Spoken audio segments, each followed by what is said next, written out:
Bien, Léa observe une seule cellule de bambou. Au bout d'une heure, elle s'est divisée en deux. Il y a donc deux cellules.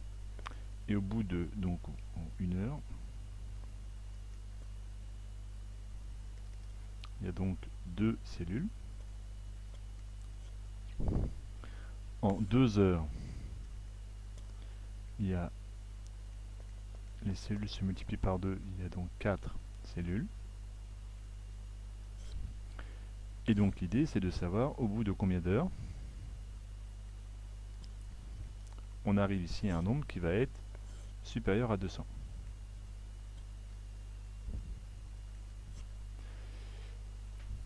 Alors comme on constate que chaque heure, le nombre de cellules va être multiplié par 2, on peut soit faire à la calculatrice, 2 fois 2 fois 2 fois 2, et puis compter au bout de combien de temps. Soit, si on réfléchit un petit peu, le nombre de cellules ici, c'est 2 exposant 1. Ici, le nombre de cellules au bout de 2 heures, c'est 2 exposant 2. Au bout de 3 heures, ce sera 2 exposant 3. Au bout de 4 heures, 2 exposant 4, puisqu'à chaque fois on multiplie par 2. Et il suffit de trouver l'exposant qui va faire que 2 puissance cet exposant-là nous fasse aller plus grand, trouver un nombre plus grand que 200. Donc si on tape à la machine 2 exposant 8, alors pour calculer 2 puissance 8 à la machine, c'est la touche qui est en haut à droite de la Casio sur le pavé numérique bleu, un X avec un carré blanc, et donc on tape 2, cette touche là 8, la machine nous dit que ça fait 256.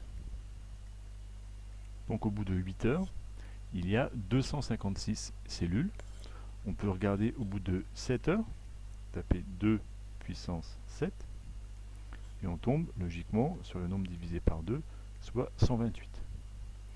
Donc, à quelle heure notera-t-elle pour la première fois plus de 200 cellules? Au bout de 7 heures, il en aura 128. Donc c'est en 7 heures. Elle notera 128 cellules. Et en 8 heures, elle en notera, il manque un N, notera 256. C'est donc au bout de 8 heures que...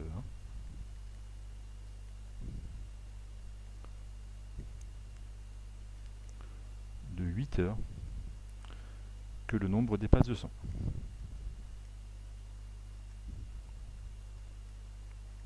Si tant est qu'elle regarde à heure fixe, toutes les heures, ce qui n'est pas dit dans l'énoncé.